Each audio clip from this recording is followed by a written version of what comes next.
Good afternoon. My name is Therese Magnusson. I'm the director of the Nordic Africa Institute. Welcome to this discussion about the Nordic contribution to the EU-Africa partnership.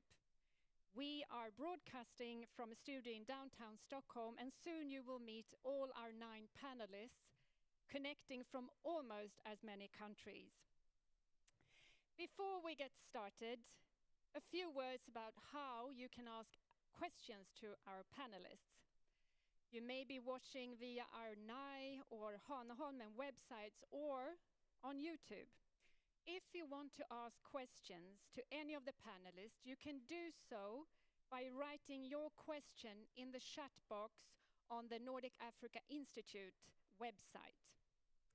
When it is time for the Q&A session, my colleagues Dr. Patience Mususa and Mr. Henrik Alfredsson will pose a selection of your questions to the panelists. I should also say that this session will be available to watch later on the Nordic Africa Institute webpage. And in times of virtual meetings, I'd like to add that if we experience difficulties with internet connections, I do apologize in advance, and we will of course be as flexible as possible. And now, I would like to give the floor, or actually the screen, to our co-host in this event, Hanaholmen Culture Centre, and its CEO, Gunvor Kronman.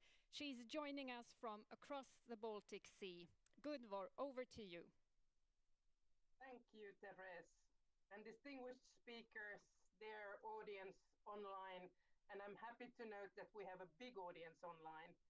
Warmly welcome also on behalf of Hanaholmen, which is the cooperation center for Finland and Sweden in all societal fields.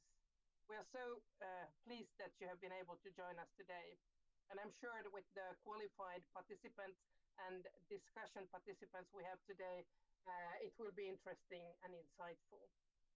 Hanaholmen is an almost 50-year-old institution where 2 countries, Finland and Sweden, cooperates in the field of culture, society and business.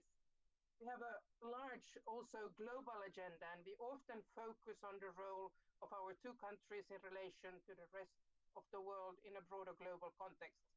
Today's roundtable fits very well into this work, and we are happy for the cooperation with the Nordic Africa Institute.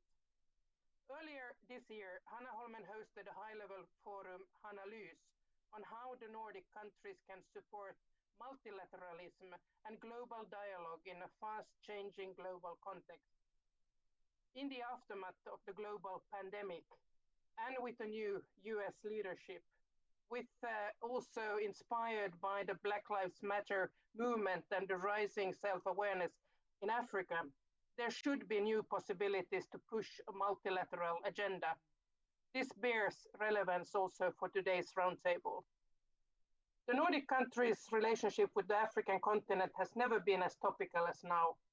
Not only the new EU-Africa strategy is to be launched, Finland, as other Nordic countries have done and are doing, new strategies on their own to have developing their ties with the African countries. Earlier, our cooperation focused solely on development cooperation. The new strategy will be much more based on political dialogue and trade between more equal partners, not only the white savior attitude, hopefully. During the Finnish presidency of the Nordic Council of Ministers next year, Finland will also host the Nordic African Ministers meeting. This dialogue that we have today hopefully also can contribute something to that. Thank you, and over to you, and I'm looking forward to the discussions. Thank you so much, Gunvor, for those welcoming remarks. Now to today's subject. We are here to collect insights from African and European thought leaders on how the Nordic governments could contribute to EU-Africa relations. This is a first in a series of reflective, forward-looking dialogues that we at the Nordic Africa Institute intend to host. The focus of the discussion here today will not be a technical one. Instead, we want to deepen the conversation about how to address the wider societal challenges that we're all confronted with. Power asymmetries are widened, inequalities are growing. But in the midst of this reality, what the pandemic, the COVID pandemic has, among many things, shown is the importance of solidarity within and between societies.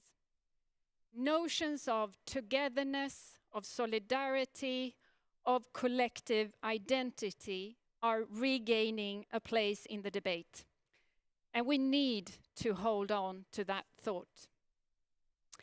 Now, both the EU and the AU have presented their interests in relation to a partnership that has the ambition to meet the needs and development opportunities of both continents. This is a partnership that both the EU and the AU intends to be different from earlier models of cooperation, models often based on a donor-recipient relation. So what then is needed for EU-Africa relations to bear fruit and contribute to fair, equitable, and sustainable societies? With the realization that development is more than economic growth, the creation of a society built on trust, agreement on rights and obligations, and meeting people's societal needs is absolutely fundamental in order to meet the challenges we all have ahead of us. So with that in mind, we want to put the importance of establishing and investing in a social contract at the center of the discussion today. If we don't address this, we will fail to capture the opportunities for sustainable societal transformation. So I expect each panelist to put forward the issues that are critical to making the future collaboration between Africa and EU equal, inclusive, and effective. A partnership defined by mutual respect and solidarity. Such a partnership is defined by the need to create a new conversation to leverage African agency and nurturing and not undermining the establishment and growth of a strong social contract and investments in welfare states. For today's discussion, we have brought together bright minds from academia, think tanks, from the policy sphere, from Africa and from Europe. And we are very honored and pleased to have with us here today Hanna, Tetteh, the UN Secretary General Special Representative to the AU. Hanna will be joining us in just a few minutes when she leaves an earlier meeting. Sinikka Anttila, the EU Ambassador to Namibia. Amanda Hammar, Professor and President of the Africa-Europe Group for Interdisciplinary Studies. Eleanor Fisher, Professor and Head of Research at the Nordic Africa Institute. Adebayo Olukushi, Professor and Director for Africa and West Asia at International Institute for Democracy and Electoral Assistance. Kwesi Anning, Professor and Director of Research of the Kofi Annan International Peacekeeping Center. Jakkie Cilliers, Head of African Future and Innovation at the Institute for Security Studies. Geert Laporte, Head of the European Think Tank Group and Deputy Director of European Centre for Policy Development Management. And Torbjörn Pettersson, Senior Advisor to the Director General of SIDA and former Swedish Ambassador to Ethiopia and the AU. What a prominent panel we have with us here today. And I really look forward to get started now, but I just want to emphasize that we are on a tight schedule this afternoon, so I would kindly like to ask all our panelists to keep the allotted time for each intervention. So let's get started. What is a social contract? A social contract means many different things for different people. So with the breadth of perspectives that we have represented here today, and to get everyone a little bit warmed up, I would like to start with the following question to each panelist. What defines a strong social contract for you? I will give each panelist 1 minute each to share and reflect on that question. I would like to turn now to Ambassador Sinikka Anttila. What defines a strong social contract for you, Ms. Ambassador? Thank you so much, Teresa. This was a bit difficult first to think of it because I'm a practical person implementing the European Union policies here in Africa and Namibia. Anyway, I think important issues for social contract would be rule of law, transparency, human rights, press freedom, equality, you know, those kind of very, very important values for European Union, but shared mostly also with Africa. Democratic development, public and private spheres working together, including academia. We have researchers as panelists. Also, you know, open economy, providing possibilities for the private sector to create jobs. And of course, sustainable development and feeling and doing responsible things for climate change for the future generations, that we maintain our planet for future generations. Issues like strong civil society to do many important things like civilian oversight, service delivery, and so on. Strong private sector really to create jobs and also innovations for sustainable development. Effective public sector to provide the basic services and leaving no one behind. Thank I you. think I've used my 1 minute. Fantastic. Thank you so much, Ms. Ambassador. Amanda Hammar, may I turn to you, please? Thank you very much, Therese. Great to be here. I'm going to go the opposite side from the pragmatic and talk more conceptually. So I understand a social contract, and obviously a strong one, as an implicit, often it's implicit, but needs to be more explicit, a contract between state and its citizens in terms of political commitments and explicit investments by states to ensure not just well-being, but a broad understanding of well-being of all their citizens through inclusive and sustained structural and social transformation. So the things that Sinikka has mentioned would be included, but the point about it is, who is the social contract between? So often these are far from inclusive or holistic contracts. So, you know, there's a term social contract, but who is it really being established between, and who's aware of it, and who's got a say in the terms of these social contracts?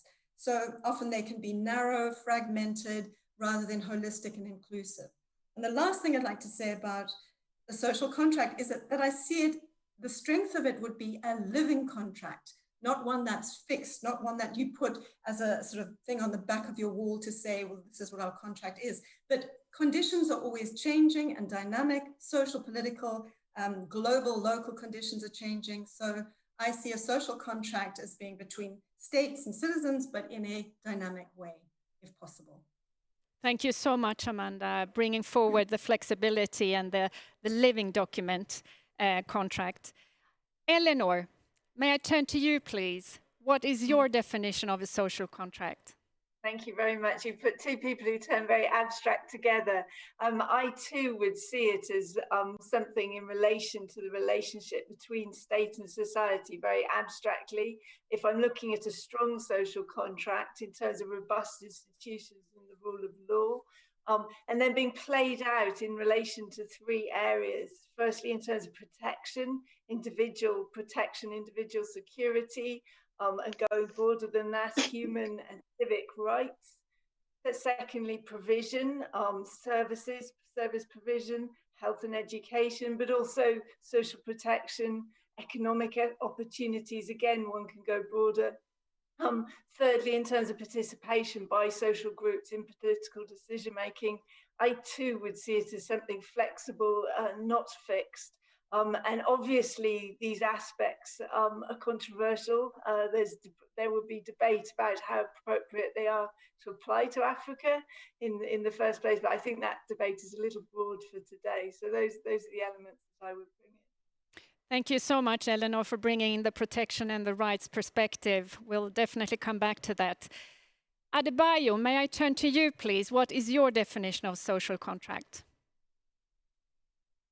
Yeah, well, the reciprocal nature of a social contract is, of course, key, and there I identify with Amanda and Eleanor, reciprocal between state and society, especially when it is discussed in the context of a nation state.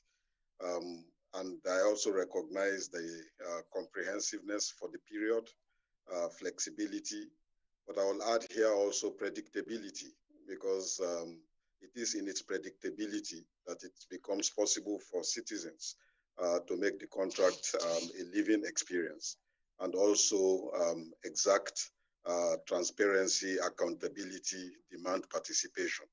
The strong social contract, one that is effective, will also elicit active citizenship and becomes a framework within which citizens both seek to engage and to discipline government, and governments also seek to frame policies for the long haul, whilst simultaneously building up a framework of responsibilities, again of a predictable nature, for the benefit of citizens. Thank you, Adebayo. And bringing in the predictability, I think, is really at the core of the discussions we will be having today. Thank you. Professor Kwesi Aning, may I turn to you, please? What is your definition? Well, thank you very much. I think for me, it's about state-society relations, but encapsulated in that relationship must be the element of trust, because it is that trust, openness that drives and underpins that contract. But also that we must be cognizant of the fact that this is a contract of two unequals, of the state much more powerful and of a society contesting that state to open the space within which, civil society issues of openness, trust, the rule of law will also play a role. These are not things that are always given in this contract. So this is a contract, as I said, that must be flexible, that must be able to provide certain expectations of deliverability, it must be dependable, but certainly a contract that doesn't have any fixed boundaries, because it shifts and changes and moves as the relationship, continues to grow, both in terms of internal dynamics but most certainly also because of external dynamics.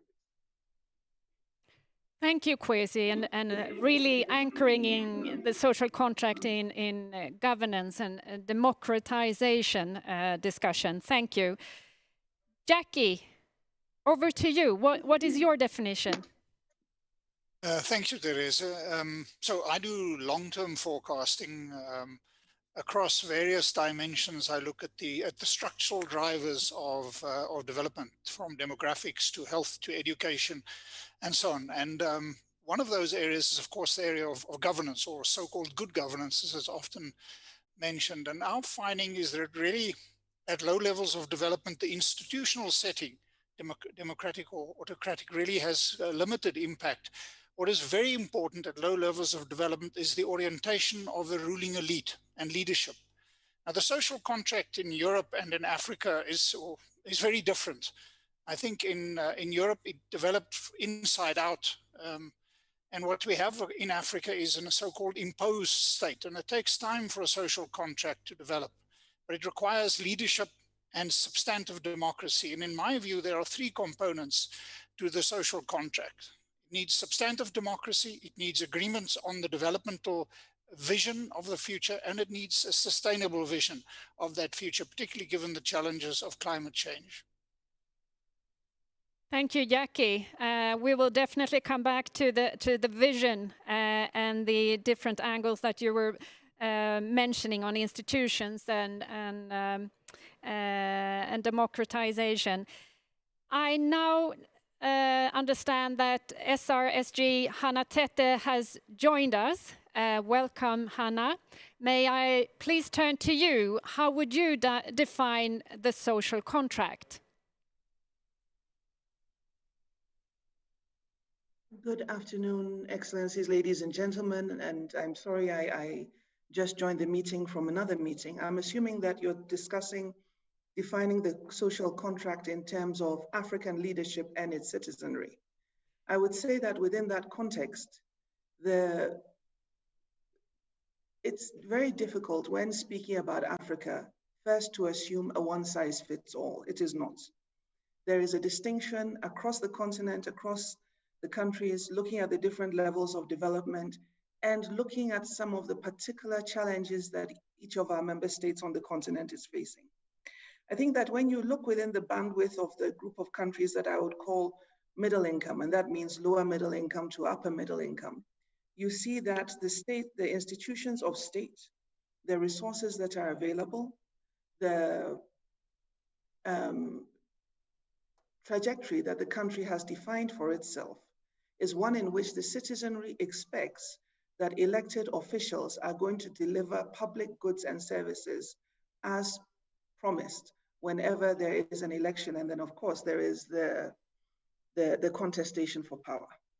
And within that social contract, there is the expectation that delivery is going to happen and that there will be accountability for resources and that there will also be an expectation that at the end of the day, the governing elites are working towards the common good.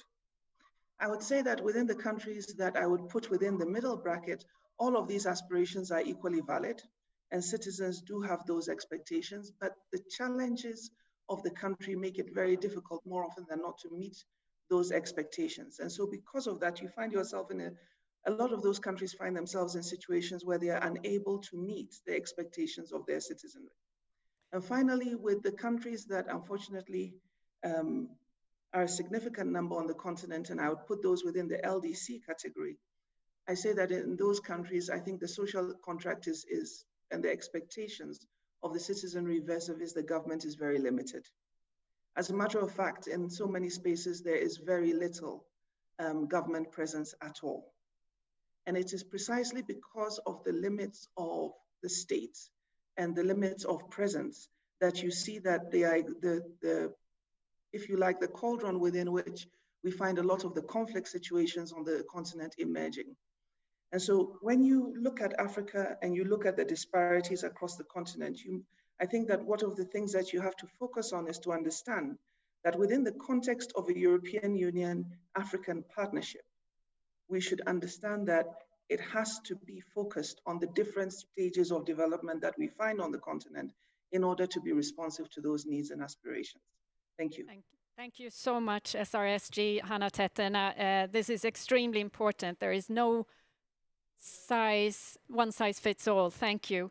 We have two remaining panelists before we will wrap up this first part. Geert, what is your definition of a social contract?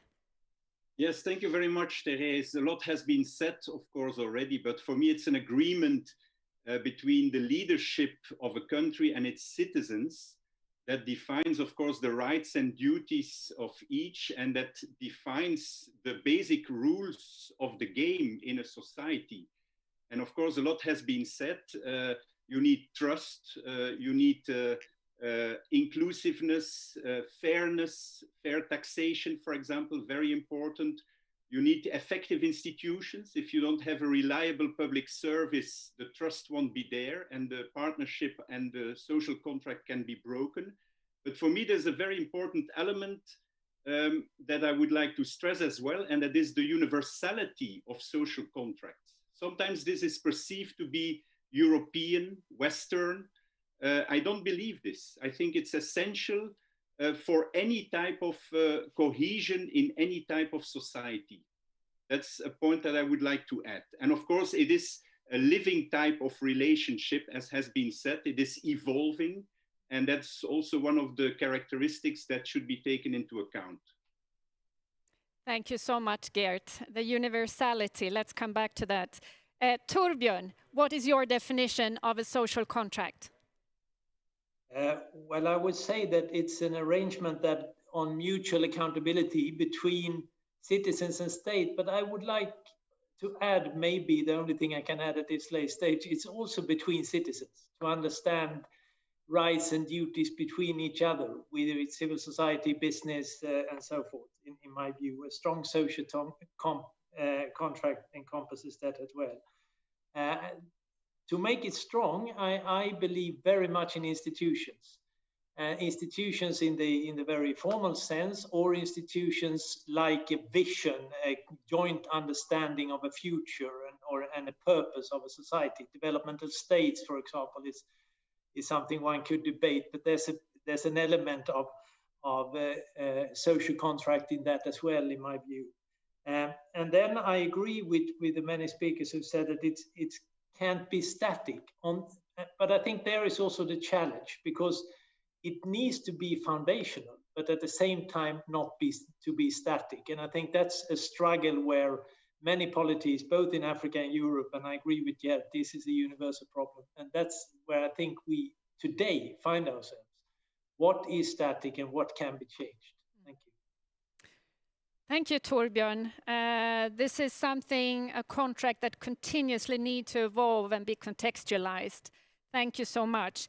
So, with these reflections in mind, let us now focus on collecting the insights on the specificities of the social contract in Africa. Some of our panelists have already alluded to that, but let's dig a little bit deeper here. So what I will do now is to divide our panelists into two groups, where one panelist has been asked to ignite the discussion, and whereafter each panelist will be giving time to reflect on what has been said. So in the first group, we have SRSG, Hanna Tetteh, we have Kwesi Anning, Eleanor Fisher, Torbjörn Pettersson, and Jakkie Cilliers. And I have asked SRSG Hanna Tetteh to kick off the discussion by reflecting on the following question. What is needed in Africa to deepen the social contract? And is there a role for the Nordic governments to play here? Hanna, over to you, and you have about 3 minutes, whereafter the other panelists will be reflecting.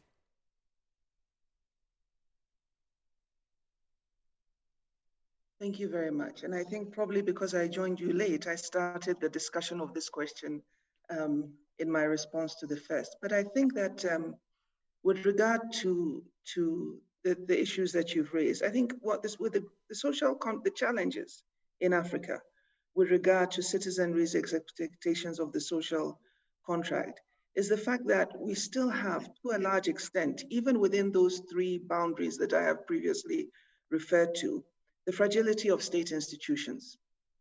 And the fragility of state institutions essentially creates a situation where they are not in a position to deliver the expectations of the citizenry. And more often than not, you come at the beginning of the year, you see that there is a plan for the government to deliver on a number of sectors.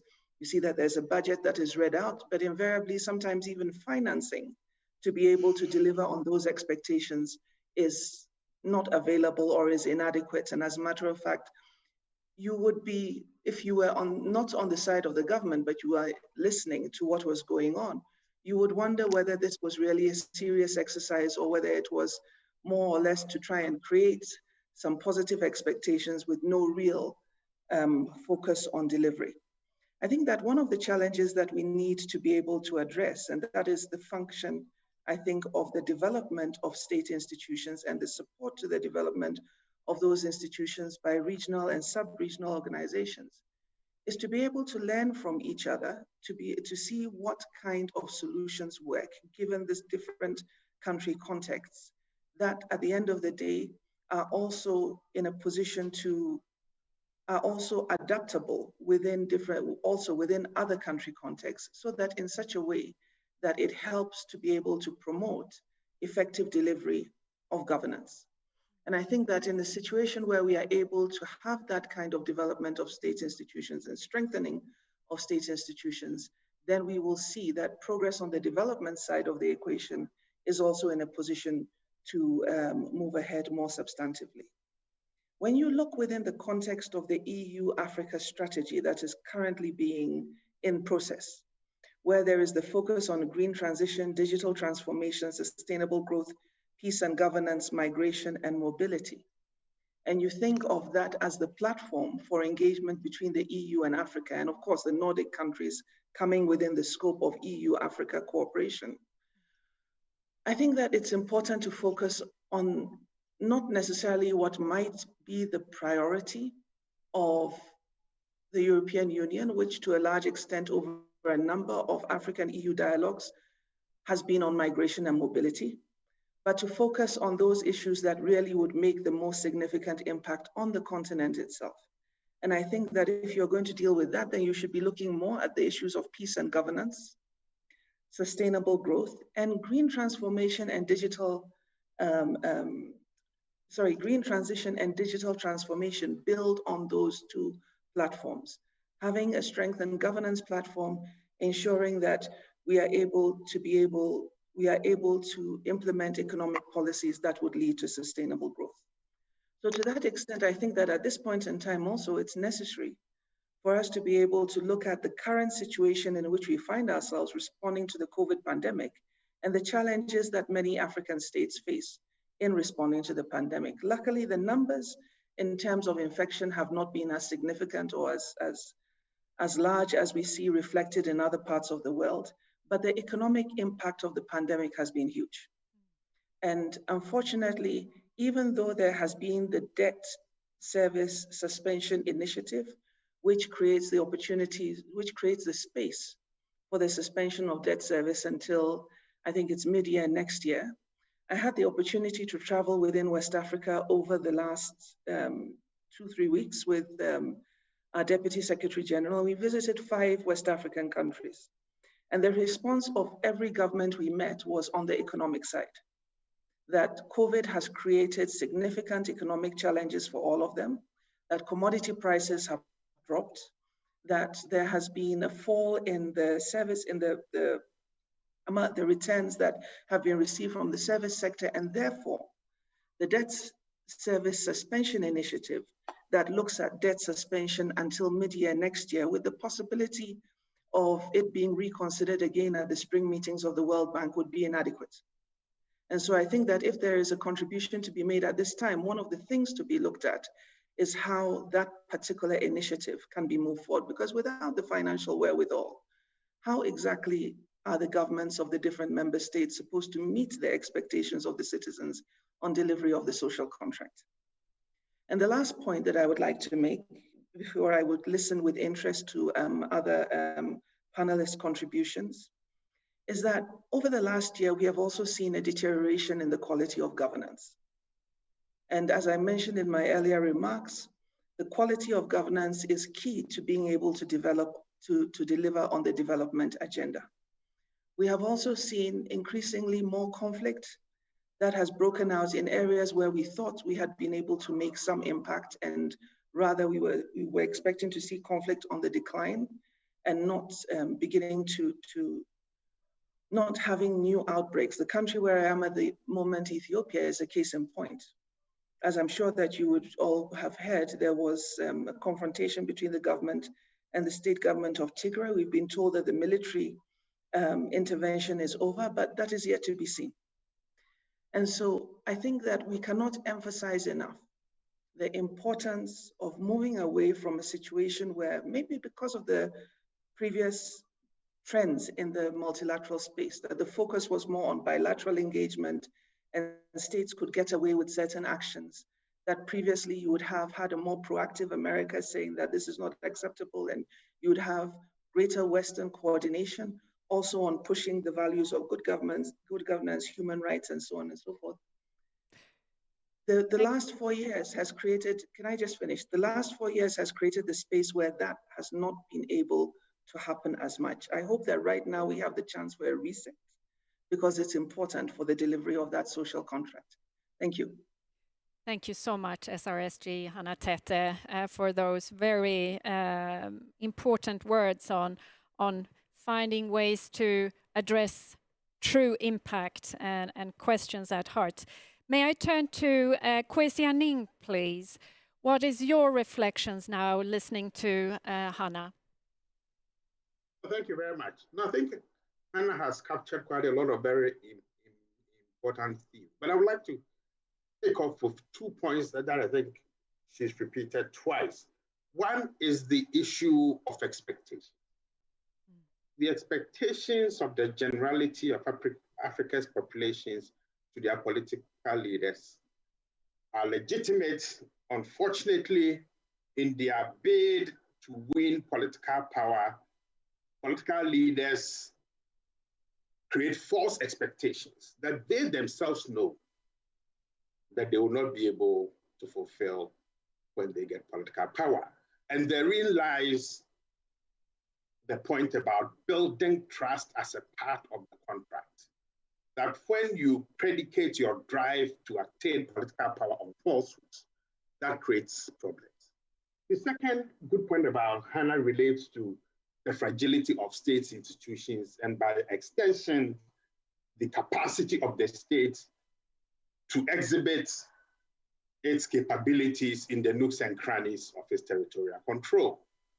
And here we are beginning to see ways and forms in which traditional systems are beginning to fill some of those gaps, and more often than not beginning to get more credibility in delivering the social welfare goods that ordinary people. But Hanna makes a very great point about the reversals in governance. And across the continent, we are beginning to see quite disturbing trends where, so some of the positive developments that we have seen in terms of elections, demographic growth, strong institutions, civil society's roles, much more open, responsive behavior by our security forces are all beginning to be undermined in very deliberate, disturbing ways that threatens people's livelihood, and by extension also undermines the contract that we have been talking about. Now, COVID created an opportunity for quite a number of African states, even with all the difficulties and the weaknesses, to regain part of the trust of their citizens. What can the Nordic countries do? Certainly helping to deepen the issues of governance and building much stronger institutions that are reflective of the aspirations of people. Thank you, Professor. Bringing in the strengthening of institutions and the role that the Nordics could play. I will now turn to Eleanor. Please, may I kindly ask you to also be cognizant of the time. Eleanor, what are your reflections? Thank you. Yes, I was thinking about this before the discussion, reflecting on these outlined in the comprehensive strategy with Africa, reflecting also on the emphasis about welfare democracy and the contribution of the Nordics. And I wanted to put on the table a very traditional area, which I think comes back to the points that Hanna Tetteh was making at the beginning, which relates to the provision aspects within the social contract, employment and economic opportunities, services, social protection. Without these aspects at present in Africa, there are other dimensions of the comprehensive strategy with Africa that really can't flourish. And then thinking about the Nordic contribution, okay, the Nordic countries have been taking perhaps arguably increasingly divergent roles over the last few years, but there are also areas where there still remains common ground for consensus around trade as an engine of economic growth, around regional integration, around support for gender equality, around democracy and respect for rights. So keeping very tightly to time, in a nutshell, when I was thinking about deepening the social contract, I didn't want to let us overlook the role of the Nordics in playing these, reinforcing these very traditional areas, but that are at the heart of people's concerns at the moment across the continent: employment, services, social protection, and of course I'm not disregarding individual security and democratic participation. Thank you. Thank you so much, Eleanor, bringing in what is really at the core of every person's expectations and needs. Thank you. Torbjörn, what are your reflections on what we have heard so far? Thank you very much. I think SRSG Tetteh made some very valid points, and I'm sure the EU-AU discussion will, of course, be affected by COVID and what's happening right now. But I would like to pick up on the fragility of state institutions, thinking about the social contract and where I think we can make a difference. I think that Sweden is, I mean, and the Nordic countries generally, Sweden, Finland, but also Denmark and Norway, are considered in high esteem because of our quality of government across Africa. I would say, I've often met that reaction working in different countries. The high levels of trust, the low levels of corruption of our state institution is something which stands out. And I think we there have something that could be a core. I think it goes for all of the EU as well in comparison, but maybe specifically for the Nordics. So I think that would be an area for us to contribute to the current challenges, where I agree with Hanna Tetteh on which challenges we face today. I think it's also very connected to getting out of zero-sum politics. I think the problem for Africa was they had very strong social contracts coming from a liberation movement, whereas, at least speaking for Sweden, which I know best, we didn't have much of a social contract at all. So we have to kind of mold it through negotiations, to compromise, and then it became a very strong institutionalized social contract, which I think today is helping us a lot. And I think that's an experience that is unutilized in our cooperation and work together with African partners. Thank you, Torbjörn. Important reflection to bring in what we have learned from a sometimes difficult path. Jakkie, what are your reflections now when you've heard the others in your group? Well, thanks. I think the first thing I should just do is I wish I could agree with Torbjörn that the liberation movements had created the basis for a social compact in Africa. I think not. I think the only two countries in Africa where you have seen a kind of a social contract emerge is Ethiopia and Rwanda. And that is because of a deep trauma in both those countries, the Red Terror and the Rwandan genocide, that has shaped a governing elite that said never again, and have taken a developmentally orientated pathway, not based on democracy. So, yeah, I think that COVID, to turn to what Hanna was saying, provides certain lessons and opportunities. And we must not estimate, as Hanna indicated, the impact of COVID. Our analysis is that this year alone, about 18 million additional Africans will fall into extreme poverty, and that GDP in Africa will contract by about $242 billion.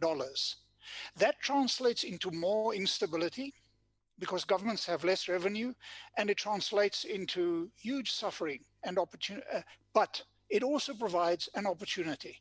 It provides an opportunity on the one side for leapfrogging and all of the technological stuff that we speak about. But on the other hand, it provides, I hope, an impetus towards African leadership to generally cohere around a vision, including the continental free trade area and other areas that can take our societies forward.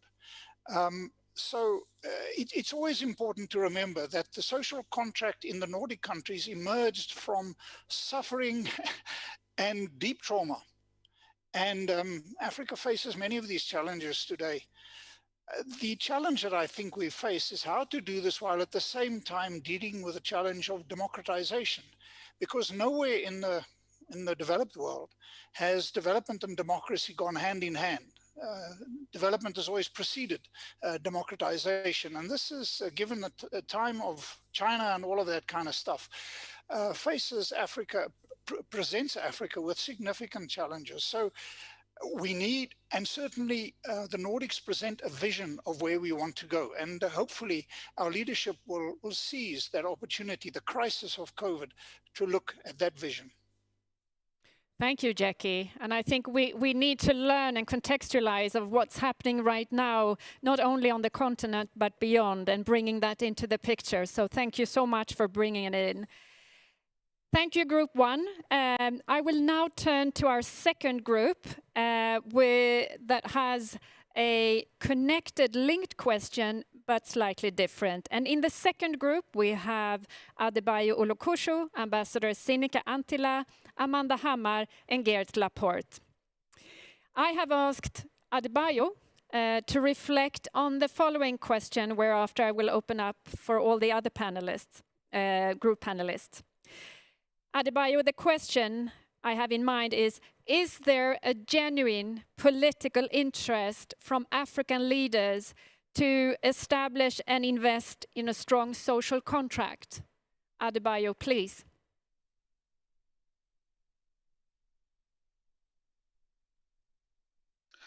Yeah, thank you very much. I spent a bit of time thinking about that question because the political will itself often begs many other questions once you begin to pose it as a starting point in a conversation. Look, my take is this, that the idea of the social contract, the social bargain, of a social compact between state and society is an innate property of every political community. It's not the monopoly of any one political community. And whether it is set out formally or not, there is often an understanding as much amongst citizens as leaders that provides a framework for assessing governance performance of what the role and responsibility of the state should be and what citizens can and legitimately so expect of their governments and of the state system within which it is incubated. So from that point of view, I think I'll differ slightly from Jakkie to make a slight connection between the two, that although social compacts may go into crisis, and we have seen a crisis of a social contract in Africa over the period of the last 50, 60 years of independence. In fact, every society to be governable, every system to be governable at all has to be underpinned by the idea of a reciprocal relationship between state and society, between government and citizens. And the source of failure of the contract or the stalemate in a contract may actually not necessarily emanate from one side, say the state in this instance, but from the other side, which is citizens failing to exercise quote unquote an active citizenship, for want of a better way of expressing it in the light of time constraints. Now, the will itself, the political will of leadership, is connected to a multiplicity of factors. I would argue that one important element is a sense of history and a sense of responsibility that emanates out of history. So here, let me connect again with Jakkie, that of course moments arise where leadership takes on the responsibility of saying never again, for example, or never again shall we be exposed to the kind of indignities that we have been exposed to historically. We have seen flashes of that on the African continent, from Kwame Nkrumah to Samora Machel to Thomas Sankara much later, but we have not seen this established on a very consistent basis across a wide swathe of countries. And I believe that we still need to invest heavily in the kind of quote unquote elite consensus that is required in order to provide a stable framework for political engineering to take place in most of our countries, and within it, the will towards transformation.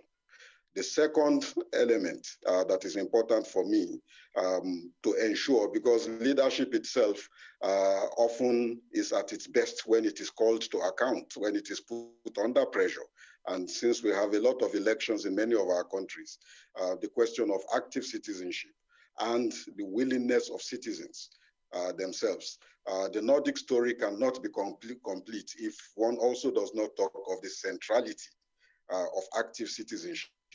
Leadership in general, as somebody put it, is open to being corrupted and be corruptible unless it is aware of the consequences and of the immediacy of those consequences, which only comes out of citizen watchdog role in ensuring that leaders stay the right course, both morally, but also in terms of their material responsibility and they conduct themselves in public office. Every African leader since independence, at least at a very rhetorical level, commits to the transformation of the continent and the countries they preside over.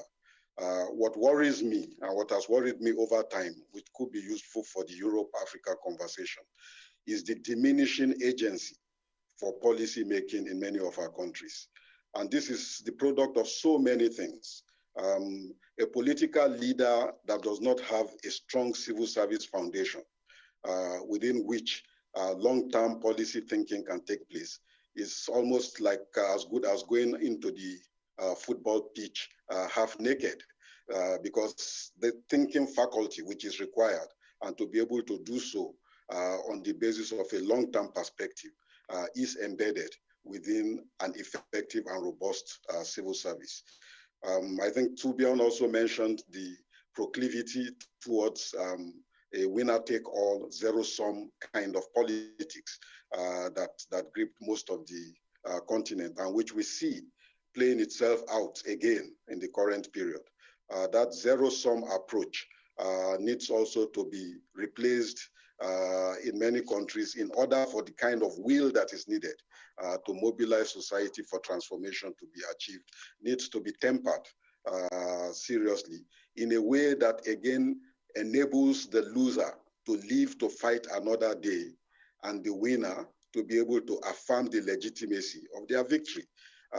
In a situation in which losers are basically crushed out of existence without any chance of being able to have a fair shot at political office or legitimate political participation, basically leads us into a lot of the violent instabilities that make it impossible for an effective political will to be deployed. And finally, I would say that the will itself should never be understood in its abstract nature. A political will is the product of context and of circumstances. And at the present time in Africa, there are two contextual factors that I think stare us in the face in a very direct way. The one is how to strengthen our democratic processes and institutions, and the other is how to, in the process of building democracy, also ensure that we can achieve the kind of developmental transformation that will create jobs for the youth, expand our productive capacity, enable us to be able to trade more effectively amongst ourselves. And that kind of will requires more than just rhetoric, but plenty of thinking and a lot of political savvy as well. Africa has to win back the responsibility and the right to frame and shape policy for itself, exercise agency in an effective way in order to be able effectively to deploy political will to a very clearly defined and meaningful end. Thank you. Thank you, Professor Adebayo, for those very important words. And we will come back to African agency, but the active citizenship, I like that. I will now turn to Ambassador Sinikka Anttila. What are your reflections, please?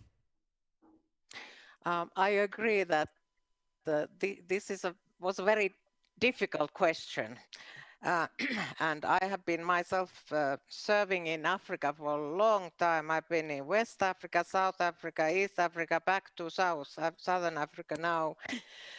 And it has to do with what we discussed in the earlier group, you know, that maybe the fragility of state institutions is an impediment really to implement the very good policies. That I would say that European Union and African Union policies are quite along the same line in many respects. But then when we come to the issue of implementation, then we come to the bottlenecks of state institutions, rule of law, democracy, the active citizens, or its lack, press freedom, and that kind of issues. And we come to the quality of leaders. So I would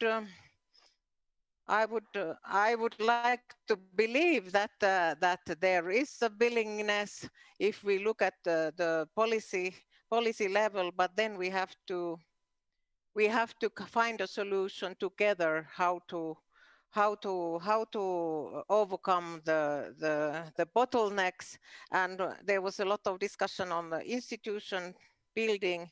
Through development cooperation, for a long time, we've been trying to do institution building through different means. First, sending out what we called bilateral experts to sit in the ministries in Africa, then doing projects, then doing structural adjustment, budget support. Institution building is difficult. Thank you. Thank you so much. I agree with you. Institutional building is a very long-term process and involves many components and have to be flexible during the implementation. Amanda, turning to you, what are your reflections?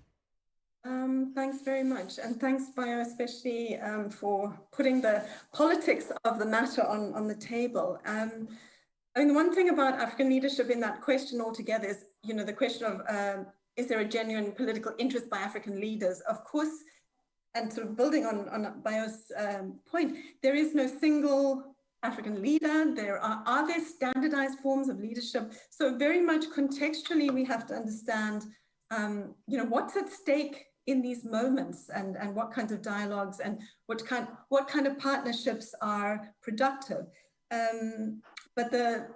So this idea of rethinking, or not rethinking, or thinking more openly about what we mean by African leaders and African leadership, and who African leaders are representing and in which fora is very important. So when one is considering who one is dialoguing with, who one is partnering with, the question of representation to me is really important. And that goes back to a lot of what, again, Adebayo is emphasizing on active citizenship. So in the social contract definition, I had written down but didn't mention, of course, it's the responsibilities and commitments and promises from the state, but also from citizens. So I think the idea of seeing African leaders in the abstract, I agree with Adebayo, is problematic. Being much more realistic and more contextual and more understanding the diversities of that and historicizing these conditions of African leadership must change. I mean, I'm Zimbabwean and I've watched what leadership has meant throughout the last 30 or so, 40 years. And it's taken on different meanings depending on what constraints there are, what moments of possibility there are. So it's more or less trying to understand African leaders' interests and will in a much more realistic, contextualized and politicized way, and how this is called upon, challenged by this notion of active citizenship.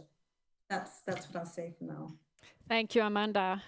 Very important point that I'm very happy that you brought to the table about the contextualization of African leadership. Thank you. Geert, over to you, your reflections on what has been said in this group. Yes, a very pertinent question, of course. I think what we need to do is to move beyond the rhetorics and look at concrete practice. And it has been said already several times. it is very easy to make a commitment towards social contracts and towards inclusive societies. These are words, and I think at a certain moment we need to look at the practice. And there you need political economy analysis to really dig a little bit deeper. And then we get into interests, sometimes vested interests that are not only inspired by African leaders, that are also inspired by European leaders, by European countries that have a vested interest in keeping certain systems alive, in keeping certain interests on both sides alive. And this is one of the, what I would call mutual responsibilities. And we are talking now here about African leaders, and it's true that we have many, many problems in Africa in terms of unconstitutional reforms, democratic processes that have been stalled, and they are definitely even becoming bigger with COVID-19. And we see also a lot of restrictions that are being imposed, leaders who are misusing the situation to put more restrictions. But let's not forget that, as they always say, if there are interests at stake in the Europe-Africa partnership, these are interests on both sides. You need to be two to tango. And there is definitely also something to be said about some of the European leadership in dealing with some of the most, what I would call corrupt leadership in Africa, of whom we know the existence and of whom we continue to support some of these leaders out of different reasons: fear for new powers in Africa, China, fear also for being ourselves quite incoherent, and making sure that our incoherence would also be discovered by the other side, by the global side. So this is very important that we continue to look also at the mutual aspects. But one last element that I would like to stress, and it was mentioned by some of you, is absolutely the active citizenship. I think it's the real way for Nordics and others to support societal changes in Africa and anywhere in the world, also in Belarus. And we should definitely invest much more in these very energetic, dynamic forces for change. And there's a lot happening in Africa that we are missing out in the Europe-Africa partnership, because we are still too much focusing on Europe-Africa state-to-state cooperation, and we do not look at the country ownership that is so essential to bring about the change needed. Thank you. Thank you, Geert, and bringing in the policy to practice, and also, of course, the importance of ownership and what is true ownership and how can we leverage that. I would hereby like to thank both of these rounds of reflections from all the panelists.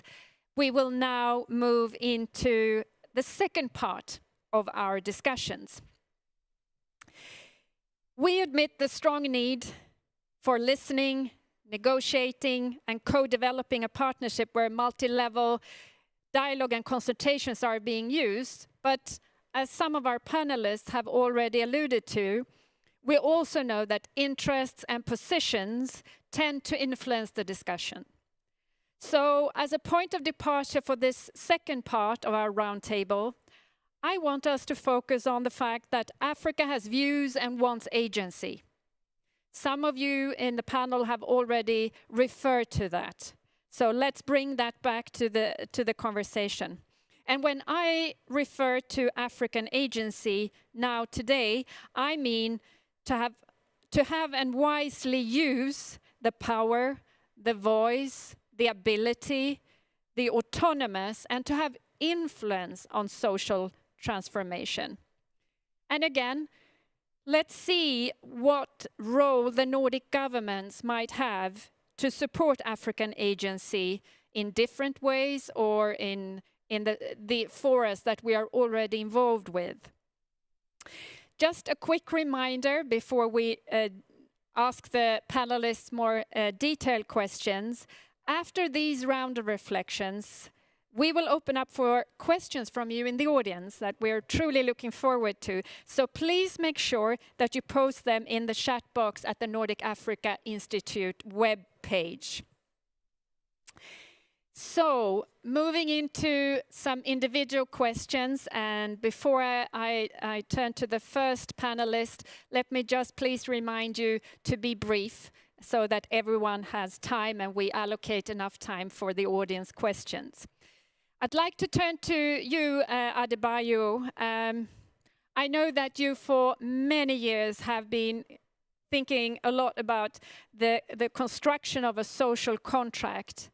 And in your experience, what is needed in terms of now if we are going to move more into operational discussions, how can we co-construct the conversation to support a strengthened social contract? Adebayo, please.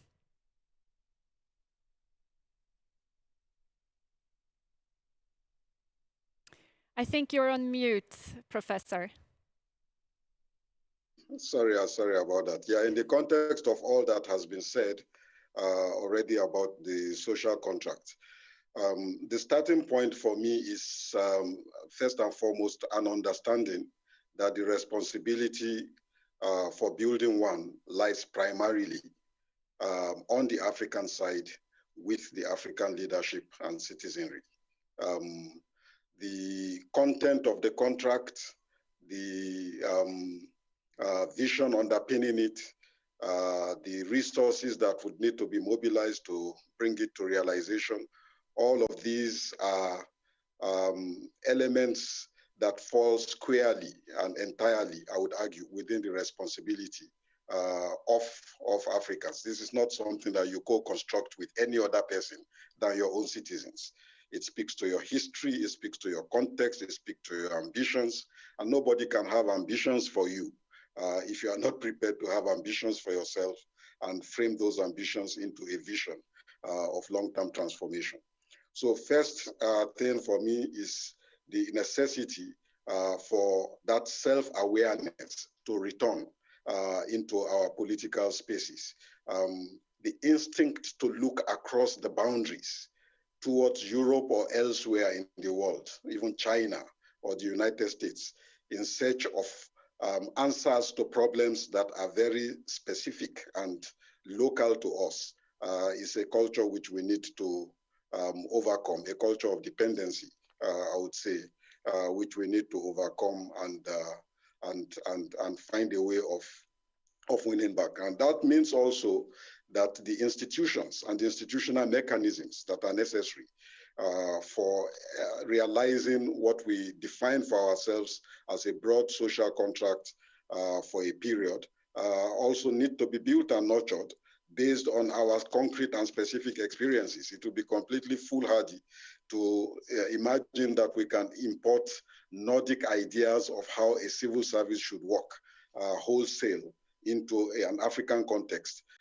without paying attention to culture, to history, to patterns of behavior and morality and the like that are important for framing a functioning and working civil service that can deliver on some of the goals and aspirations we have for ourselves. When it comes to the kinds of support that we might need in order to push forward the contract, and Hanna talked, for example, about issues of finance, and I'll argue that finance is only part of the challenge.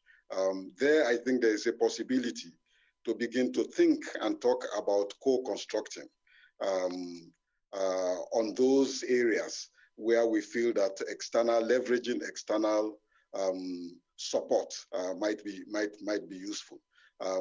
But doing it in a way in which we also don't surrender initiative.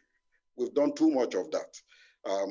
Solutions are proposed on the basis of the experiences of other parts of the world, which might look good and have been successful for those other parts of the world, but are not necessarily adequate or adapted to our own specific needs. So co-construction also means coming to the table with a detailed knowledge of what we know is workable and not workable in our context, and putting this on the table in a conversation that allows us to take what works for us and to reject what doesn't work for us.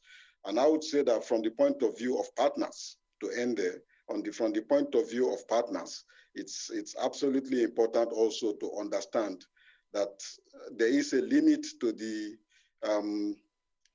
culture of going around selling solutions. There has to be a limit to that culture of going around and selling solutions. No region of the world, I often say this, and Het will be very familiar with it. I said it so many times from me, that no region of the world has a monopoly of answers to development problems, just as no region of the world has a monopoly of problems that are obstacles to the realization of development. So let's come with more openness of spirit and an attitude of learning to understand that each party to a partnership brings benefits, experiences, and ideas that could be learned from in a reciprocal manner. Thank you. Thank you, Adebayo. And building on what you're saying now, I'd like to turn to Geert. You have been very much involved in preparing for the dialogues between EU and Africa. And based on what Adebayo is saying, and with your experience, how should the conversation between EU and Africa be constructed to better understand the complexities of domestic reform and incentives for change, the contextualization? Geert. Yes, thank you, Therese. I think what Adebayo said, do not sell solutions, of course, I fully agree with that. Does this mean that the European Union and the Nordics cannot present certain elements of social contracts that could be useful for other societies? Maybe yes. I think it could be interesting to learn from each other. We can learn also from other social contracts elsewhere. And in the EU-Africa partnership, what I would see as a role for the European Union, and particularly the Nordics, is to stress very much, first of all, the construction of a partnership that goes beyond the traditional donor-recipient relationship. And I know that this is easily said. It is also mentioned in all types of strategies. We want a partnership of equals. But let's be very honest, we will never have a partnership of equals if we are stuck to the same type of aid logic as the one in which we have been working now for so many decades. And I think the Nordics have a role to play there. Secondly, I think it's also important to differentiate better our approaches.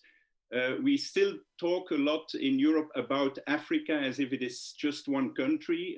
We have so many differentiated approaches that are needed in Africa to deal with the different countries, but we are not yet there. We don't have that differentiation in our ways of working with the different African countries. Thirdly, I think we should reach out to the new drivers in society. We've said this already, a whole range, a mix of multi-stakeholder actors who are so dynamic and willing to take responsibilities, but who are not reached at this very moment. And last but not least, let me also say that if you want to have a say on certain changes, policies changes in certain countries, you need to lead by example. And I think also there, the Nordics could lead by example in tackling some of the old-standing problems that the European Union always has had in the relationship with Africa, namely the lack of policy coherence, the double standards that have been applied. And I think there is something to be said for the Nordics to push much more in Europe these agendas of coherence. And there I'm sometimes a little bit puzzled. I'm sometimes a little bit puzzled about the role that is being played. I believe that the Nordics could invest more in the European Union system than they are sometimes doing at this moment. The multilateral system is fully supported, fully backed, but in the European Union, I think your role could be more visible. Thank you. Thank you, Geert. And you're touching up actually on my question for Torbjörn. So let me turn to Torbjörn now, because this is an excellent bridge into my question here for you, Torbjörn. As a former diplomat from an EU country, and when you were based in Africa in different countries, What did you find being the challenge in terms of policy and dialogue between Brussels and most recently when you were based in Addis Ababa, in terms of policy and dialogue? Well, there are many challenges. I think, having thought about the question a bit, I think what I would like to add, and it's very close to what Gert says, but I'm not sure. It's not a very easy answer, but I would say that the most important thing I would recommend the EU today, or the European regimes today, is to make it an EU-AU partnership. At the end of the day, there are institutions that has to agree on these things. And I think there's a challenge today that we have with the old Cotonou agreement, with history, a lot of kind of bilateral agreements and understandings and double standards that are really the important ones to many Africans. And what you do in Addis Ababa in the AU is more of a talk show, if I just simplify it. So I think it is very important for European EU and its member states to decide that AU is the institution we have on that level, with all its weaknesses and strengths. Like for a member state of the EU, we also see some problems in Brussels now and then, but that is the institution we have. So I think number one would be to make it an EU-AU partnership. And then I agree that it's easy to say, but I still do it, that we need to go beyond the transactional approach to this agreement and focus on joint problems, global problems, multilateralism, climate change, the youth gap. It's bigger in Africa than Europe, but we have it there as well. Identity politics taking over. These are common problem where there is no right answer, but they affect each of our two continents, and they affect the relationship between them. So I think that one has to do as much as we can to focus on that kind of issues, to kind of walk the talk of making this something new. Because at the end of the day, it will be very, very difficult, and we have heard the challenges from Hanna and others. Of course, a lot of the actual discussions will be on economics, on how we can support the donor-recipient thing will be there. Thank you, Torbjörn. Bringing in the importance of looking beyond the transactional partnership is absolutely at the center of the discussions we are having here today. And I'd like to turn to you, Eleanor. I know that you have a long experience academically from looking into unpacking social transformation. And the power of a social contract to support different pathways and reconciling different interests have been acknowledged and should perhaps be even more acknowledged. But how do you see that the Nordic governments more effectively can support the citizen-state relationship for deeper social transformation in Africa? I think I would build very much on points that dovetail with Torbjörn, Adebayo and Geert. My reply, I think, has two parts. First of all, or two aspects.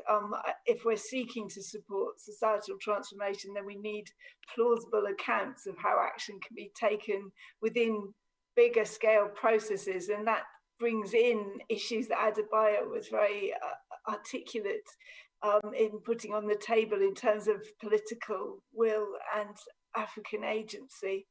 That said, I mean, in terms of co-creating a conversation, any dialogue has to start with ensuring actors are around the metaphorical table. It's a very simple point, but more in terms of multi-stakeholder relationships that aren't just state to state,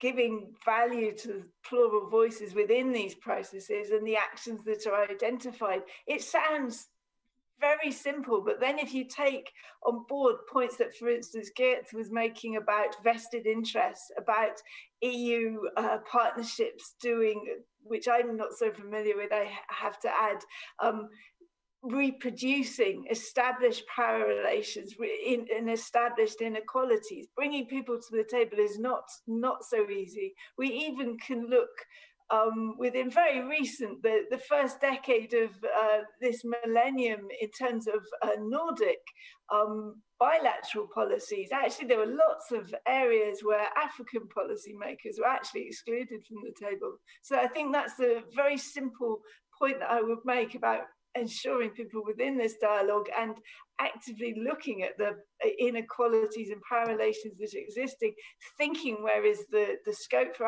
African agency and the will or lack of will for these processes to take place. Thank you. Thank you so much, Eleanor. And you touch upon the African agency again and willingness. In that sense, I'd like to turn to you, Amanda, now. As a Zimbabwean, how do you understand the notion of African agency when thinking about a more productive dialogue between Europe and Africa around the question of social welfare on the continent? Thanks very much for that. Yeah, you bring up the word social welfare for the first time because we've been talking about social contract for most of this discussion. But before I come back to the welfare question, just to say, I also understand how I understand agency, similar to what you raised, Therese. It sort of implies presence, participation, visibility, voice. You also mentioned autonomy and influence.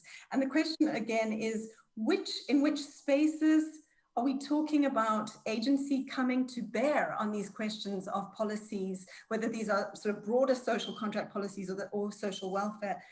So who has a say? Where do people have a say? Where are these different domains in which we really need to pay attention to the meaning of agency?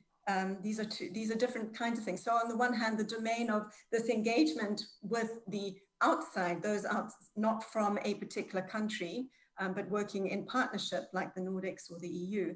And of course, there's the domestic engagement, a lot of what Adebayo has also emphasized. So these are sort of two domains in which really thinking about what agency means and who can be engaged and who's either invited, as Farnak Miraftab talks about, there are invited spaces and there are invented spaces. So who's invited in and by whom into these engagements is very much an important dynamic, but also this active agency. There's plenty of room for citizens in various compositions to invent the spaces and make these come to the fore. So there is really a question of how partners from outside recognize these different forms of agency and the different domains. But you asked the question specifically about welfare, and I just want to give an example of, there's been this incredible concentration in recent years on cash transfer as a particular kind of model. And I think I would recommend to people to read a recent article by Jimmy Adesina, who's very, very critical of the way in which this kind of model has been transferred and it's been merchandised, so to speak, this kind of oversell. And that's just one example and all its implications. And one of my own experiences from working with the Nordics in my years in Zimbabwe, in the government of Zimbabwe, working on rural water and sanitation policies and so on, is that there was always a sense of listening, as you mentioned, listening, much more openness, much more less insistence of a particular practice and a particular policy direction from the Nordics than, for example, by contrast, the World Bank. But it does depend on institutions and communities being well-defined, being able to articulate their positions and being able to hold those positions in the context of such dialogues. Thanks. Thank you so much, Amanda. I'd like to build on what you're saying and turn to SRSG Hanna Tetteh now, because all of what we're talking about here in African agency has to do with leadership. And I know that, Hanna, that's a topic close to your heart. So my question for you to reflect on is really what is needed to build a more effective leadership with the aim to invest in a social contract in Africa. Do you have any reflections on that? Thank you very much. I think that I even though I recognize that there are challenges with the level of capacity of institutions across the continent, and I agree with Adebayo's point that you can't necessarily import models into other countries, and they may not necessarily be effective. I think that one of the things that we probably haven't talked about yet is the fact that values, ethics, integrity are universal.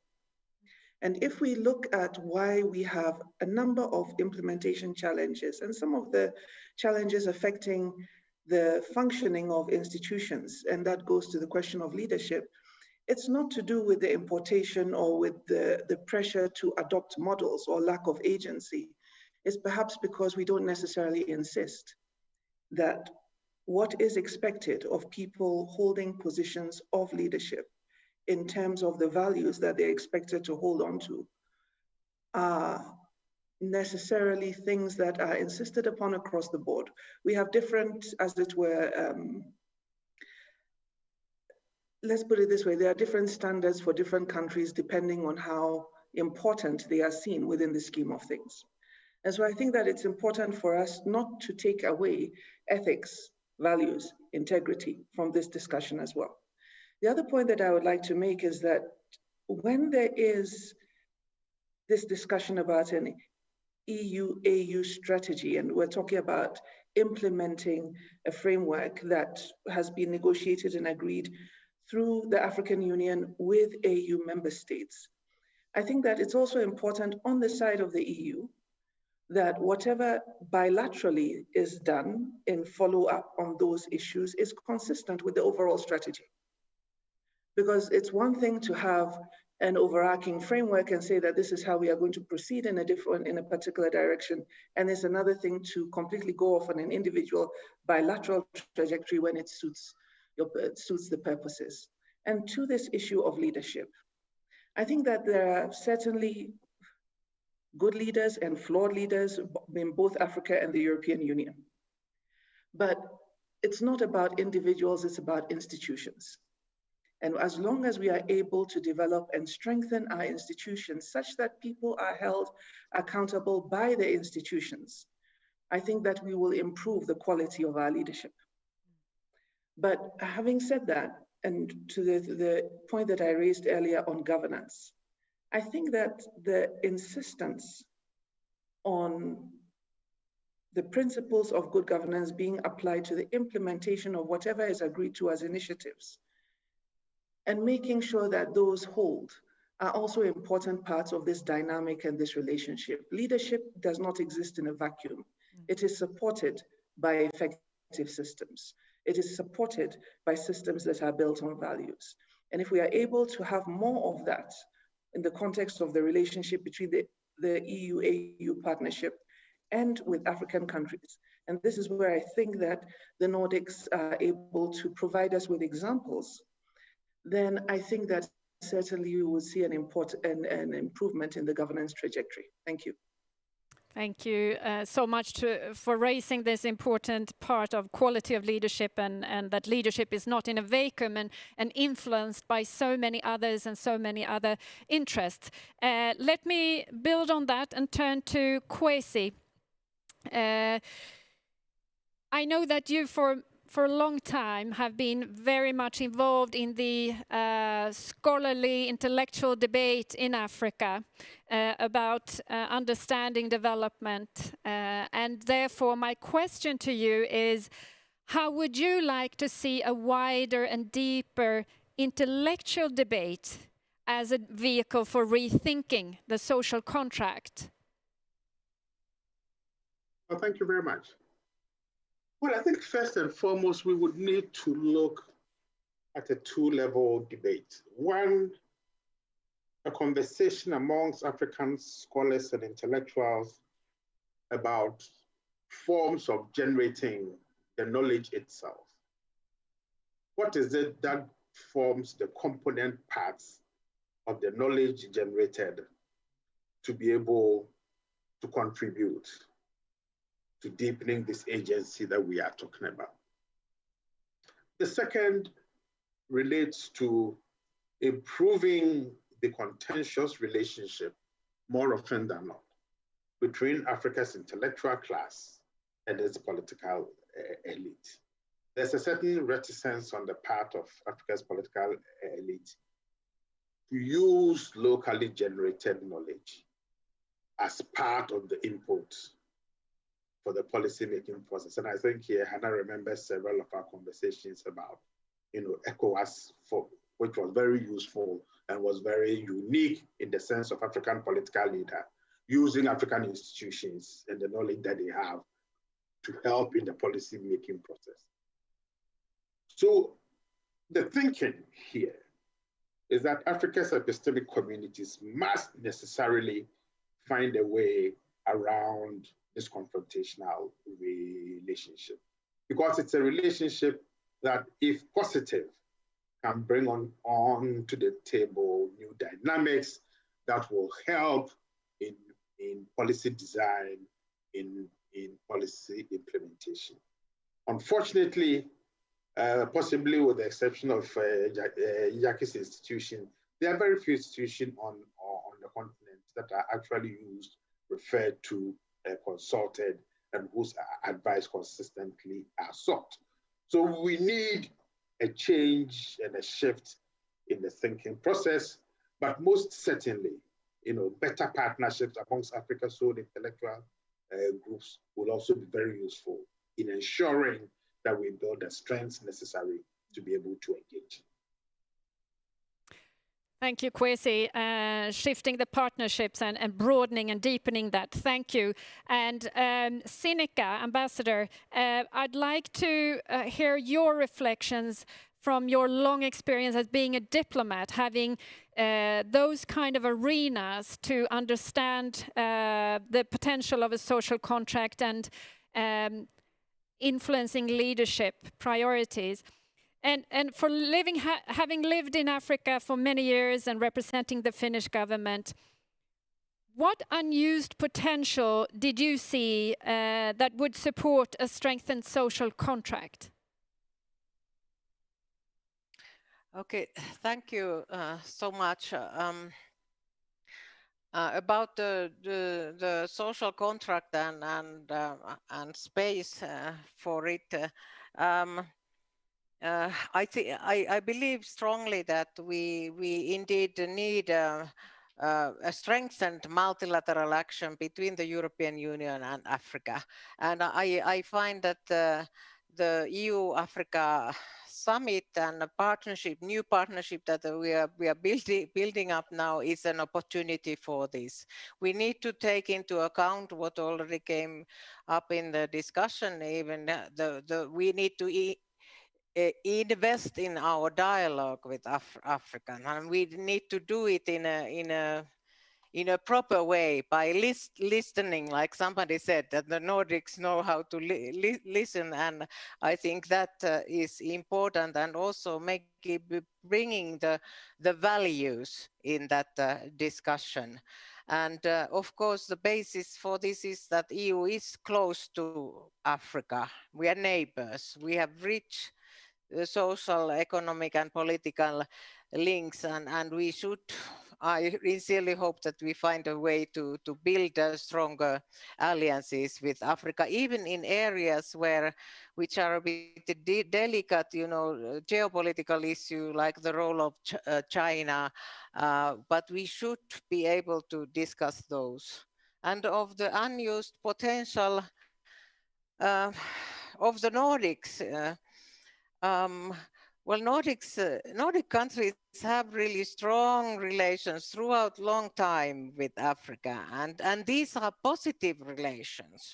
So that's it's an asset, and we Nordics were supporting independence struggle, fight against apartheid, and so on. And I still feel that we have not used this to the extent possible. And now, there is a born-free generation here now. They are not even aware of all this. So, and then our areas where we are strong: gender equality, Green Deal, our values, our rule of law. Bring those those issues to the dialogue. Thank you. Thank you, Ambassador, and bringing in the long history of Nordic engagement on the continent. Jakkie, you recently published a book called Africa First that I had the pleasure to read. And in that book, you refer to development as when countries empower their citizens and help them to learn how to help themselves. But is that possible without a strong social contract, a contract between the state and citizens? Thanks for the kind words about the book. I don't believe it's possible. I think so much has been said that I would like to respond to during the last hour and a half. It's a bit difficult. I will hold myself in, but I think the simple reality is that without strong, good governance, a strong, good social compact, Africa will struggle to develop. A strong central government is literally a prerequisite for development. And lots of talk about, the private sector will develop. Well, the private sector becomes important once you're at upper middle, high income levels of development, not at low and lower middle income levels of development. The phrase about development being about independence, in actual fact, comes from many conversations I had with the ambassador of South Korea here in South Africa, who makes he published a great book, by the way, who really makes fundamental points about the importance of communities seizing ownership of their own developmental future. Now, I think it was Amanda who mentioned the issue of social grants. 18 million South Africans are on social grants. It makes a tremendous difference to extreme poverty and to inequality in South Africa, no doubt, given our history, legacy. But we are creating in South Africa a class of dependence. We're very different to the kind of development is about independence, about empowering yourself that Korea and others embarked upon. And this is the problem. If you it goes back to the examples of development assistance that has been mentioned. German development assistance is about giving work to Germans. Swedish development assistance is about empowerment and giving responsibility to others. It's just a different mindset and approach about how things could be done. So, yeah, this issue of an agreement of where we want to go in Africa and what we want to achieve and where we want to end up is absolutely critical in our understanding of building a society. It will emerge, as Ade and others have said, from a domestic understanding of what needs to happen. But we get that by taking ownership and by seizing agency ourselves. Nobody gives you agency. We partner with others like the Nordics because we believe in a rules-based world, multilateralism because we are in a bunch of 55 very small, weak African states. We can partner very, very well with the Nordics and others to build these kind of global values. But I think it's a statement of the obvious to make the point that we need a contract, a social contract where we want to go in Africa, and critical to that is building government and governance capacity, and we need the support and the help of our partners. It's not development assistance that is bad, it's what we do with development assistance that creates the problem and how we manage it. I'll stop there. Thank you, Jakkie, and broadening the picture of development cooperation is key, I believe, here. Now, I know that we have a very knowledgeable audience and we want to involve you now in the discussion, and it is therefore my pleasure to invite my colleagues, Dr. Patience Mususa and Mr. Henrik Alfredsson, to join me here on stage and pose some of the questions that you have raised here today. So please, welcome.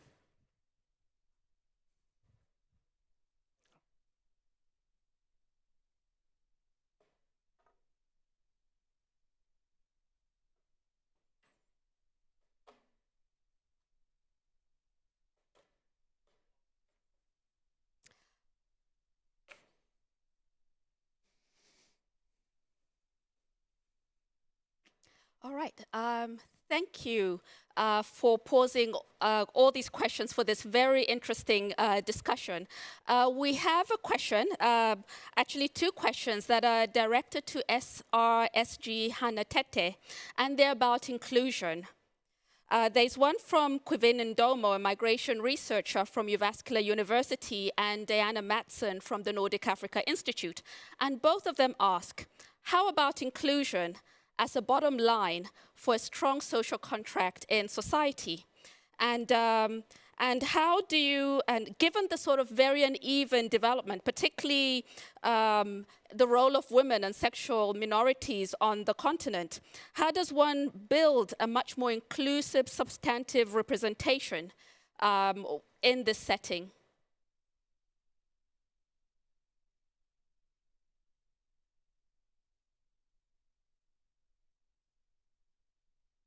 Yes, I do agree that inclusion is very important, but I wouldn't just look at it through the lens of gender and minorities and disadvantaged persons.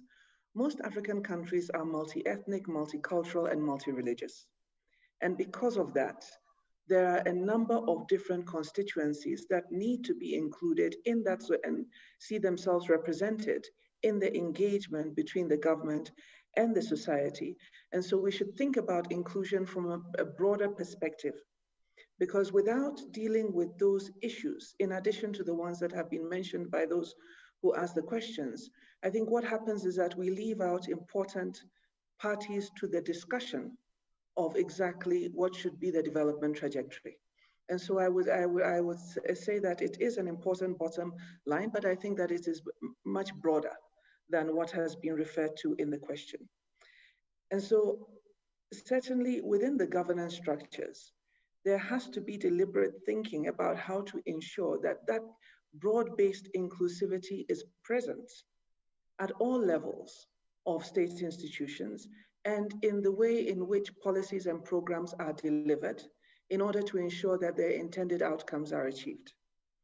And I would also say, on the point of the second question, that it's important for us also to recognize that while I have severally advocated for especially a gender lens and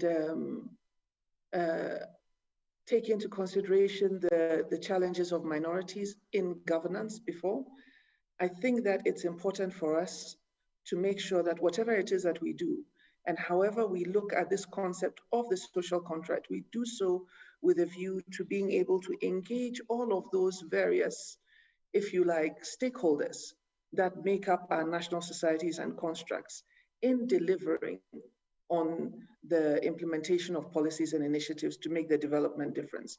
Without that, I think that we're really not going to go very far. Thank you. Thank you.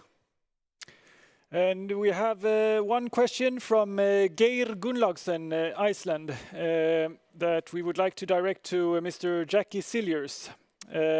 It's how has the donor emphasis on privatization of public services, including health services and education, contributed to the weak state institutions in many sub-Saharan African countries? Well, thank you very much. Well, we all know the story of the efforts of structural adjustment programs and the tremendous damage that it's caused in Africa over time. It is ensured that the World Bank and the IMF have the enduring enmity of most Africans in the intellectual and so on. But technology is changing. And we remain with the challenge that many African states are weak, they have limited capacity, and therefore technology is allowing you to crowd in the role of the private sector at much lower levels of development that was the situation in the present. And that is through a combination of ICT, provision of electricity, that allows you to provide services for very poor communities that previously was just not possible. So it is now possible that the private sector can, going forward, play a much larger role in development, but it does require electricity. And that electricity, of course, today is much more possible through renewables, decentralized, off-grid, local solutions. Secondly, it requires internet access. Again, what Facebook and Loon and all these companies are doing means that within a matter of years, you will have internet access across the length and breadth of the entire Africa. And if governments invest in using that provision of basic electricity and internet access with, of course, many other things, it can create new ways that we communicate and empower ourselves and empower local communities. We've just finished a big study on the future of the DRC, which will be coming out early next year. And in that study, we say that the DRC should step away from the crazy ambition of the Grand Inga scheme, one of Africa's big iconic developmental projects. And if it rather invests in the provision of water and electricity and so on, it will achieve much more than the Grand Inga scheme, as we are at the moment seeing in the northern Mozambique, where the largest gas find in Africa and the largest foreign direct investment in Africa is destabilizing the entire northern part of Mozambique. It is doing absolutely nothing for the development of Mozambique.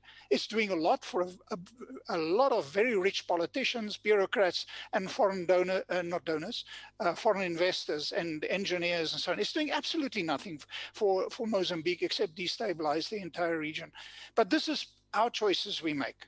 These are the result of us. So I think there's lots of potential for a private sector in assisting, but of course we need to manage and oversee that process and the potential that it has.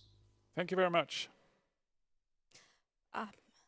Thank you. And we have a question that's coming in from Amat Jeng, a political science researcher from Uppsala University, and it's directed to Professor Kwesi Aning, and it's on leadership. Given the new wave of young emerging leadership in Africa, do we see more demand for upholding the social contract in Africa today than was the case many years ago? Well, thank you very much. Look, the demographics, and I think here Jakkie can probably even speak on this much better than I do. The demographics of the continent are such that bringing young people into the leadership stream changes the nature and the dynamics of our governance processes and systems. Certainly with younger people, hopefully more connected, better educated, more open, and attuned to the nuances of how modern societies work, I think we will begin to see a more inclusive, trusting, demand-driven social contract in which the ability to deliver on the promises and the expectations of ordinary people will also continue to rise. Look, young people will become the engine of growth and change on that continent.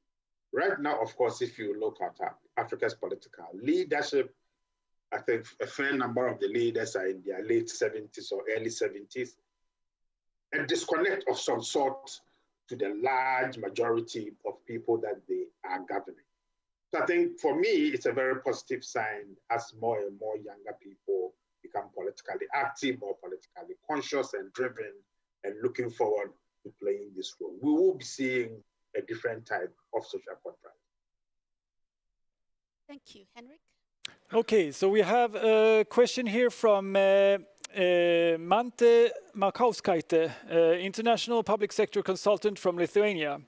And it's a question that kind of pushes a bit the limits of this, the theme of this webinar is Nordic contribution to EU-Africa partnership.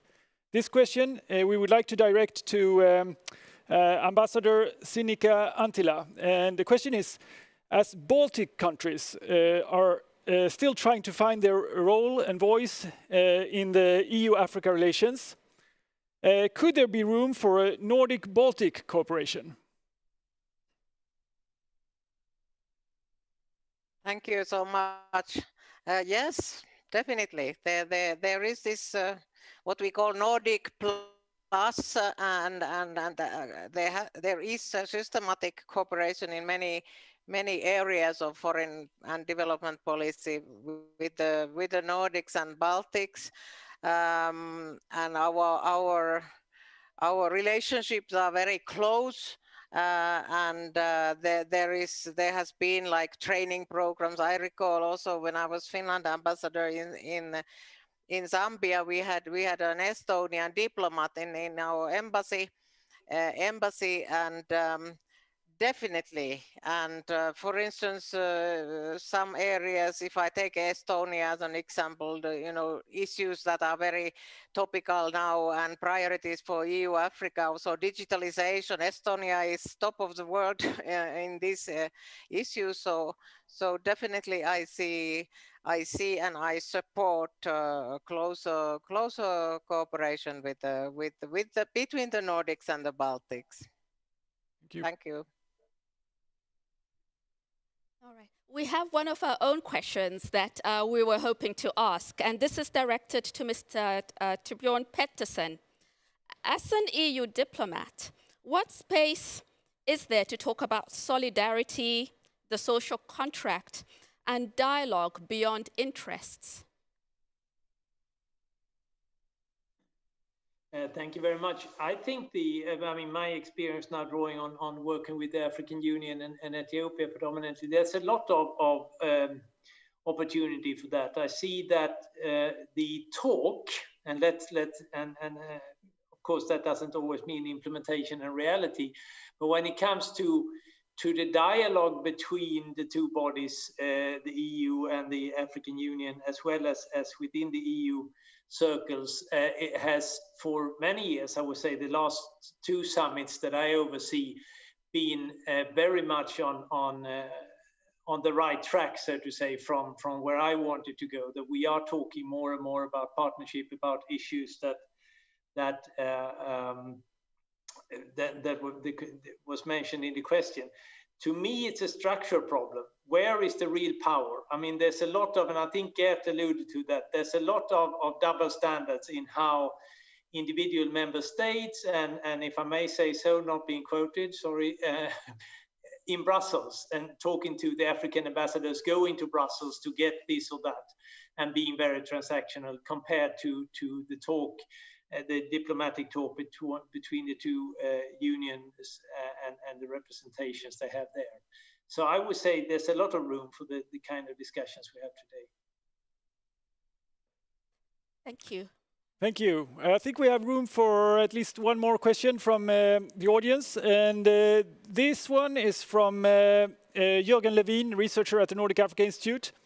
And it links to previous questions we've also raised about leadership. But this one turns it a bit around. And we would like to direct this question to Professor Adebayo Olukushi. So the question is, why so much focus on leaders?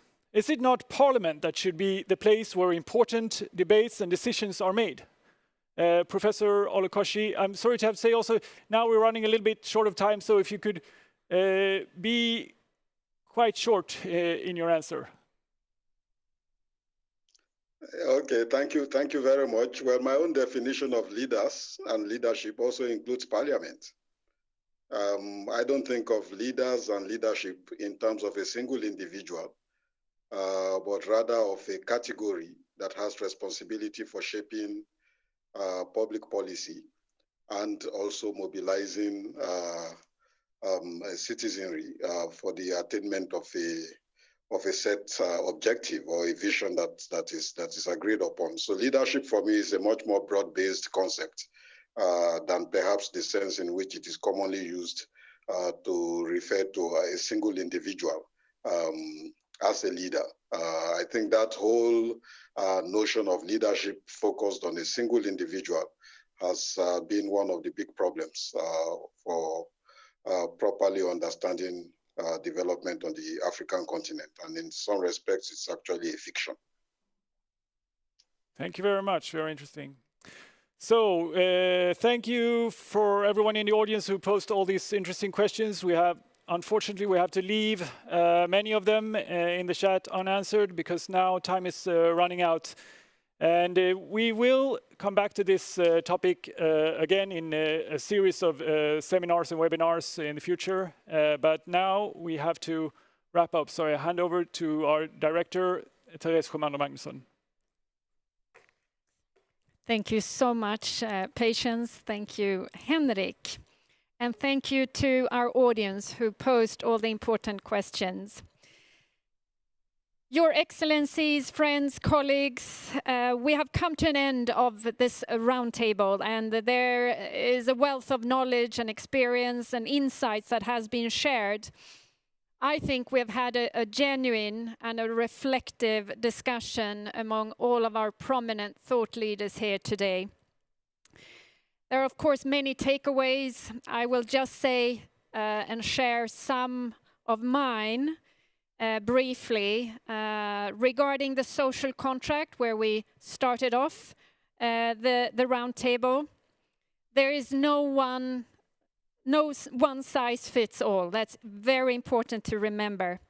There is also a message that we need to learn and evolve with time, and the notion of active citizenship was mentioned and how that has to nurture a social contract.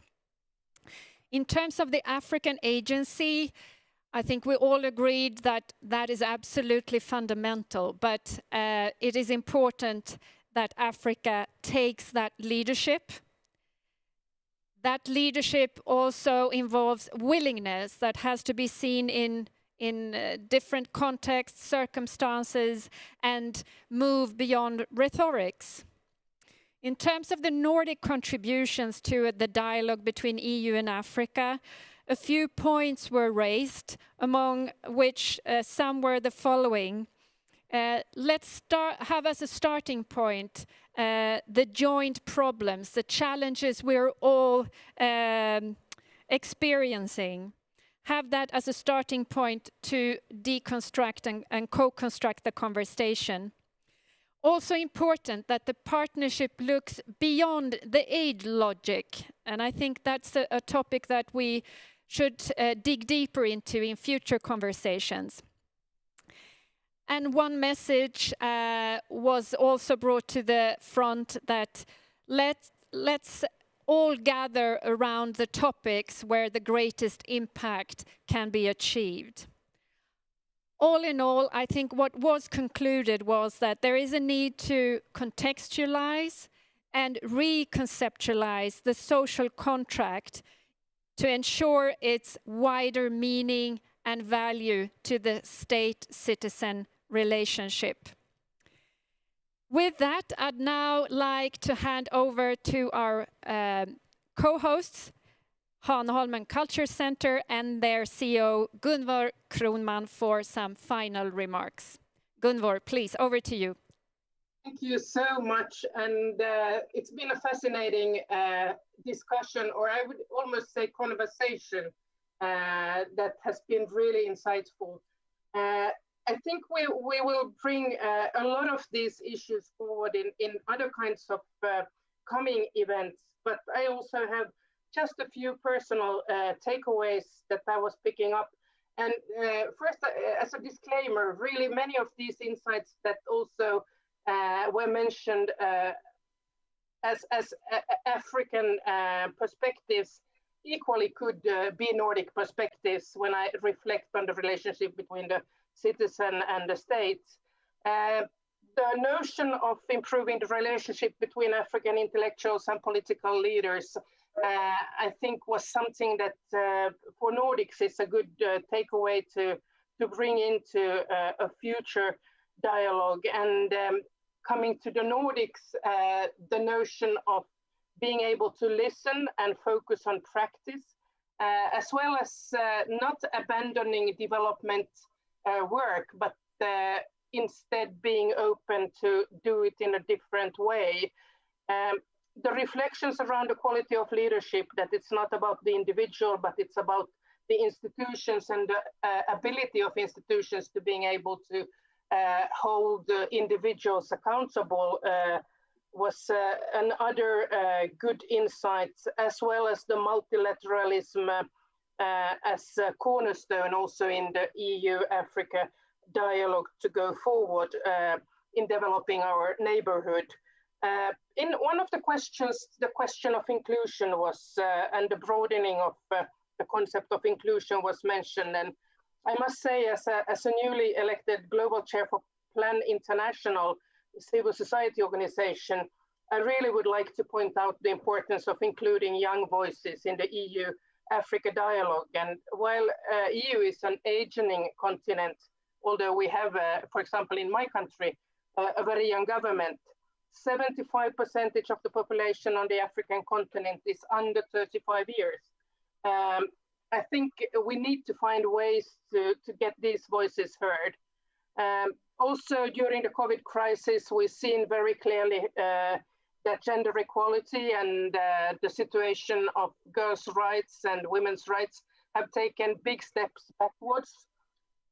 Also, this is an area where focus needs to be put in the future. There is a part two in this cooperation with the Nordic Africa Institute, which takes place next year, March the 18th, where we have a ministerial dialogue between EU Commissioner Jutta Urpilainen, who's been in charge of negotiating on behalf of EU, the new strategy, and the Finnish and Swedish Ministers of Development Cooperation, Ville Skinnari and Peter Eriksson. And this dialogue will focus on Finland's and Sweden's priorities and strategies going forward in the EU-Africa relationship. I would also like to thank the host and the co-chair who's been doing a marvelous job. Thank you, Therese. Thank you so much, Gunvor. Thank you for those concluding words. I now would like to give my sincere appreciation to all the panelists who have virtually joined us here for the discussions and for all your preparations and sharing insights. I'd also like to thank our audience for showing the great interest in this session, but also for posing important questions, and to Hanaholmen Culture Centre for your excellent collaboration with us. But in addition, I would also like to give a warm thank you to all of my colleagues who have worked very hard in preparing for this event and worked behind the scenes. Thank you. Make sure you follow our forthcoming ministerial dialogue in March and join our future series of conversations similar to this one. Thank you for joining today and see you soon again. Bye.